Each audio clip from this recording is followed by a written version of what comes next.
जय गुरुदेव। भावहीन मनुष्य भी गंगा जी में जल क्रीड़ा करते फिरते हैं।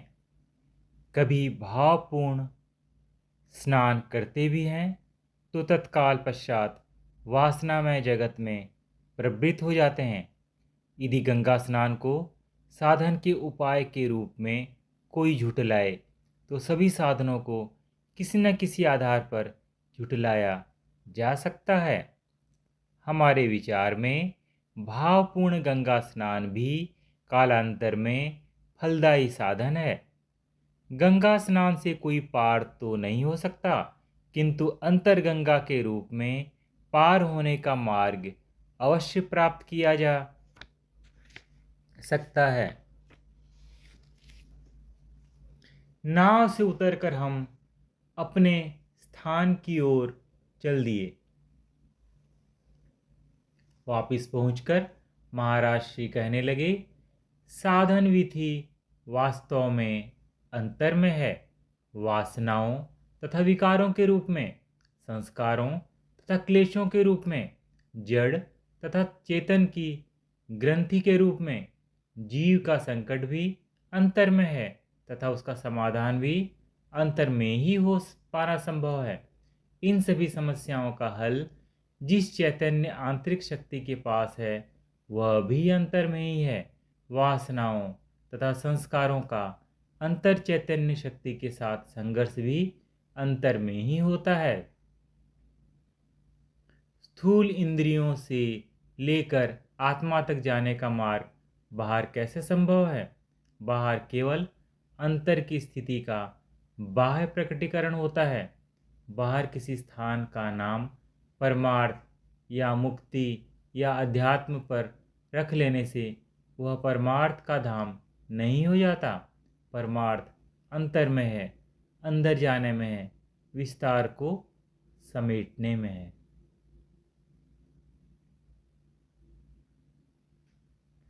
आज हम जिस पहाड़ी रास्ते पर गए थे तथा साधुओं की कई कुटियाएं थी, उसे बाहर की साधन विधि भी नहीं कहा जा सकता, क्योंकि वहाँ कोई भी अंतर की ओर जाने का प्रयत्न करता हुआ दिखाई नहीं दिया। अपितु वहाँ सबका मुंह जगत की ओर था।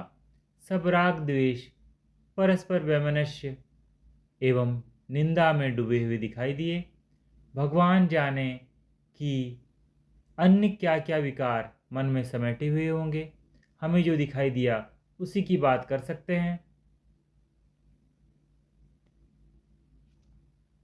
जीव समस्याओं का पुतला है, अहंकार तथा वासना का मूर्तिमान स्वरूप है, विकारों का घर है, जिस कारण उसे एक दिन का चैन भी प्राप्त नहीं होता।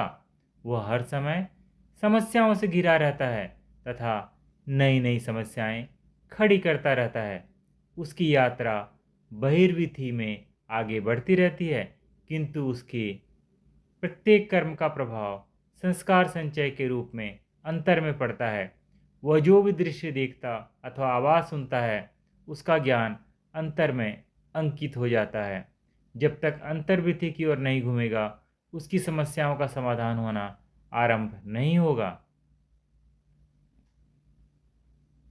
अंतर्वृत्ति शांति विधि है, आनंद विधि है।